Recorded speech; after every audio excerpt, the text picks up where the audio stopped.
to the preview special content in this upcoming version. Hey appraisers, Designer Baggy here. So nice to see you all again. Today's program is a bit out of the ordinary, as you might have noticed. Alongside the release of new content, we're also going to introduce an anomaly tabletop game from DSD Pop. So the format might look a little different than usual. We'll introduce you to the tabletop game in the second half of the show. And a big shout out to our sponsor, DSD Pop, for their generous support of the program. Yep. And before we dive in, we want to start by thanking all appraisers for your support, encouragement, and suggestions over these past months. We hear you loud and clear. We're working through every piece of feedback and drawing up plans to improve. So this time, we're leading with a look at some of the improvements arriving with version 1.2. Plus, a chat about what's planned further down the road. Okay, let's get into it. Let's kick things off with Heather O Hobbies, starting with Sea Angler. Before version 1.2, you couldn't keep the fish you caught in Sea Angler. Selling was your only option. Once version 1.2 arrives, you'll get to keep your favorite fish in your own house. This is an epic upgrade for all the anglers out there. I can finally keep all the orange quality fish I reel in. So, anything we should know about fish keeping? There's actually quite a bit to it. First of all, you'll need a fish tank. Different tank sizes hold different numbers of fish. And they come in two types, freshwater and saltwater. A newly purchased tank starts as freshwater, and you can switch it to saltwater later. You'll also want to adjust the tank's temperature and pH to give your fish a comfortable place to live. And I'm guessing we've got to factor in how different fish like to live. Yes, that's a big factor too. Some fish need a tank all to themselves, while others do fine in a community. So watch the mix of species in each tank. And of course, remember to feed them on time. This is starting to sound complicated. Now I'm worried I won't be able to keep my fish alive. Not to worry. We've added automatic temperature control, water quality regulation, auto feeding, and more so you can keep things low maintenance. Oh good, that's a relief. And one more thing. Once version 1.2 is live, if you're lucky enough to land a rare catch, you can mount it on the back of your car and show it off to everyone. Oh, for sure. Who doesn't want to flex a little when they catch a big fish, right? We've covered a lot of fishing improvements.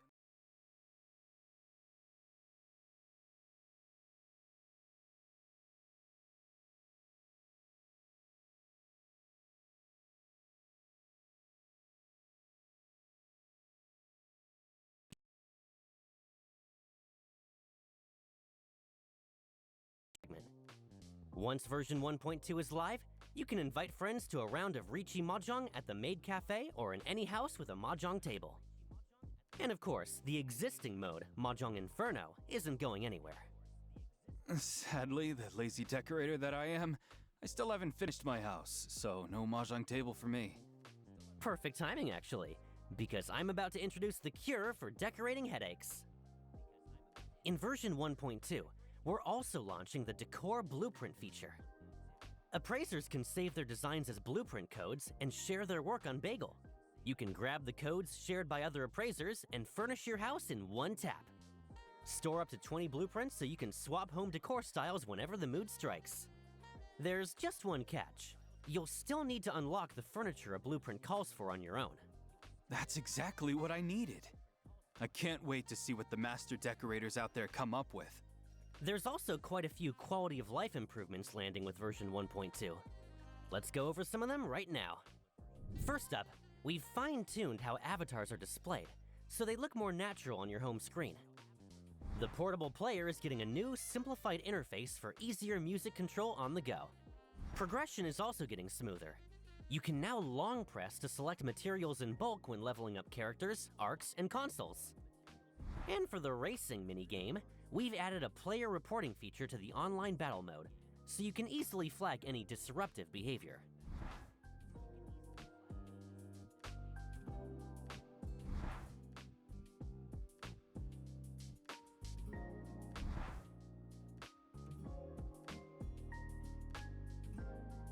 That covers the improvement shipping with version 1.2. Ready to take a peek further into the future? You bet! As always, we have some fresh character model updates to show off. First up is Linko from ETD6, who we first met in the Debt Collector storyline back in version 1.0. And as a bonus, we're also giving everyone a sneak peek at another ETD6 member. Wait, Elms? Isn't she the lieutenant of ETD6? She looks completely different from the last time we saw her. And what's with the question mark after her name? You'll have to wait for a future update to find out her story. Oh, come on, stop teasing us. Have you got anything else on characters? Of course! Let's jump straight into the version 1.2 new character showcase.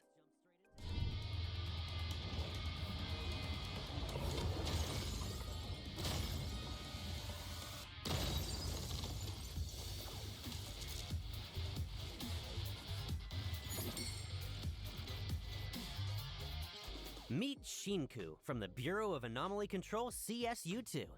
She's an icy but decisive operative who keeps everyone at arm's length. Her Esper ability awakened when she was young, and she trained under her mentor from CSU-9 at one of the Bureau's branch offices. Recently, she got reassigned to the Bureau headquarters here in Heathero, making her Mint's newest teammate. She definitely gives off that keep your distance vibe, huh? Almost the polar opposite of our bright and bubbly Mint. In everyday life, she can seem a little hard to approach. But when out on a mission, Shinku proves herself dependable far beyond her years. She's always the first to charge into danger and shield her teammates. That's just how this awkward dragon girl protects the people she cares about. As for social skills, well, she might need a little more time to find her.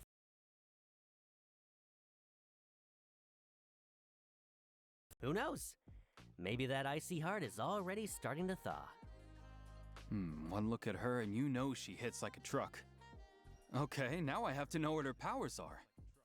Shinku's Esper attribute is Cosmos, and she's a master of hand-to-hand combat. Her combat prowess let her hit the ground running when she first joined the Bureau. But the rampages caused by her lack of control are a problem she urgently needs to solve. Oh? Rampages? Care to elaborate? Of course.